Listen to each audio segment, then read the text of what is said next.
Hey guys, what's up? Welcome back to Triple Double Nation. Today we're looking at trading Chris Paul and every NBA team's biggest regret this season. Let's get right into the video. Number 1, Brooklyn Nets not using Spencer Dinwiddie's contract as trade bait. The Brooklyn Nets had limited trade assets after the James Harden swap, yet still chose not to use one of them at the March deadline. After the team lost Spencer Dinwiddie just 3 games into the season to a torn ACL, the guard's $11.5 million expiring contract could still have been used to match salaries in a deal. Teams that wanted to re-sign him in free agency would also have been interested in trading for Dinwiddie, as they would have acquired his bird rights. Although he has a $12.3 million player option for next season, ESPN's Adrian Wojnarowski reported that Dinwiddie will decline it and become an unrestricted free agent. The Nets have to hope they can either resign him or work out a sign and trade so they don't lose him for nothing. Both options were tricky, however, and using his contract as trade bait when they had the chance would have been the safe option. Number 2, Denver Nuggets, timing of the Aaron Gordon trade. Should the Denver Nuggets regret trading for Aaron Gordon? No, although the timing of the deal turned out to be quite unfortunate with the injury to Jamal Murray. No one could blame Denver for giving up rookie RJ Hampton, Gary Harris, and a future first-round pick for Gordon, as he looked like the missing piece to a title with his ability to defend multiple positions and provide scoring pop. Gordon and Murray only got to play together for just over 2 weeks before Murray tore his ACL in April. However, crushing the championship aspirations the Nuggets had just built, if Denver had waited until this offseason to go all in, Harris's deal would be down to an expiring $20.5 million pack, and the team would have had more time to develop Hampton, potentially getting his stock up as well. Murray's injury was just bad luck, with the Gordon trade turning out to be bad timing. Here's hoping the guard will be healthy and ready to go in 2021 and 22. Number 3, Golden State Warriors passing on LaMelo Ball. James Wiseman represented the best fit for the Golden State Warriors during the 2020 NBA draft as a 7-foot center with unlimited potential, even if LaMelo Ball was ranked higher as a prospect by most draft experts. The selection wasn't without controversy, however, as ESPN's Jalen Rose noted on the Jalen and Jacoby podcast that the Warriors told Ball they would take him second overall before switching to Wiseman. Wiseman's rookie season was a disappointment, as a 20-year-old averaged 11.5 points and 5.8 rebounds, yet registered one of the NBA's worst on-off ratings at a minus 14.6. His season ended just after 39 games following knee injury. Ball, on the other hand, won Rookie of the Year and looks like a bona fide star with his scoring, rebounding, and incredible playmaking abilities. Even if he and Stephen Curry both technically play the same position, Golden State could have absolutely rolled out a lineup with Ball, Curry, Klay Thompson, Draymond Green, and Kevin Looney during the upcoming season. Ball would have contributed immediately to winning, something Wiseman may still be a year or two away from. Number 4, Los Angeles Clippers not using Terrence Mann more. While no one's going to take shots away from Kawhi Leonard and Paul George on the Los Angeles Clippers, Mann looks like the part of a third scorer. The 24-year-old wing broke out in Game 6 of the Western Conference semifinals against the Utah Jazz, dropping 39 points on 15 of 21 shooting and 7 of 10 from 3. This has followed a regular season in which he only saw 18.9 minutes per night, yet played the role of an ultra-efficient scorer when given the opportunity.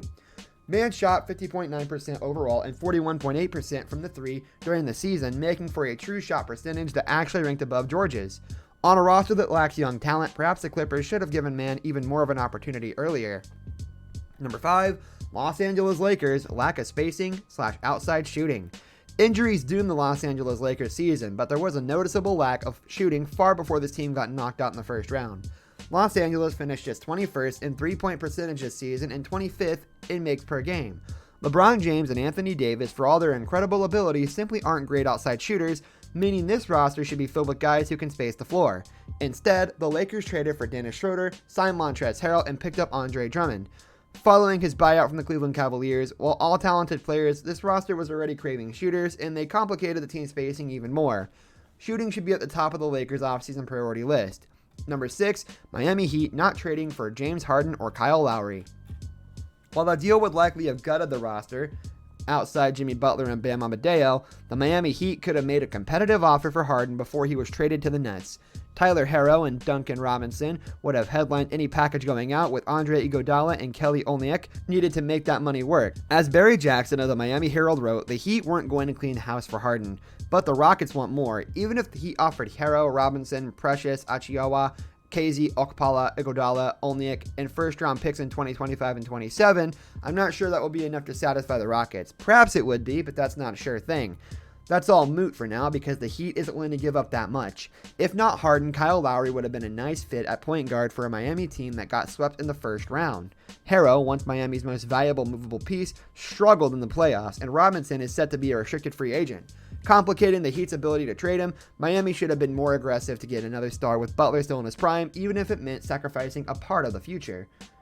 Number 7, Milwaukee Bucks botching the Bogdan Bogdanovic trade.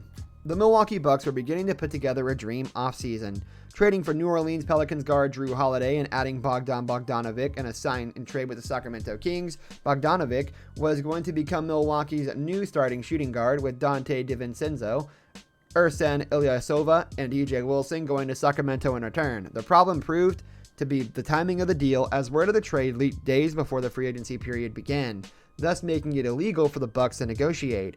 The trade eventually collapsed, and Milwaukee was stripped for a 2022 second-round pick as punishment by the league. Now with DiVincenzo out with a foot injury and Bogdanovic playing a big role for the Atlanta Hawks against the Bucks in the Eastern Conference Finals, Milwaukee has to really regret missing out on this deal. Number 8, New York Knicks taking Obi Toppin, number 8 overall.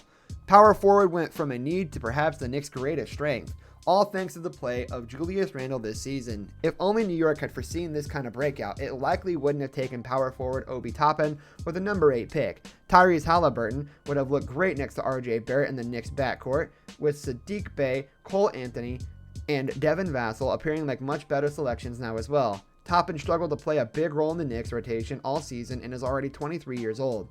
He averaged 4.1 points, 2.2 rebounds, and 0.5 assists in 11 minutes per game. Defense was going to be an issue coming into the league, and Toppin's solid outside shot in college went missing, as he hit just 30.6% from 3.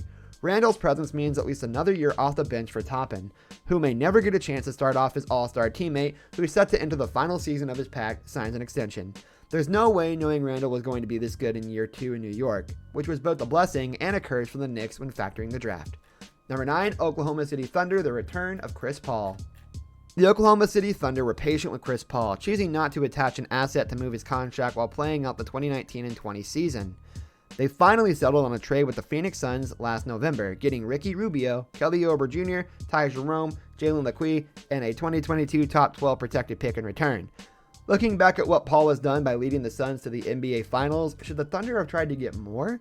Phoenix traded over to the Golden State Warriors for a protected first round, and Rubio was shuffled to the Minnesota Timberwolves in a deal that brought in 7th pick Aleksej Pokusevski. Of course, the $44.2 million in cap space that OKC created by trading Paul was a huge factor as well.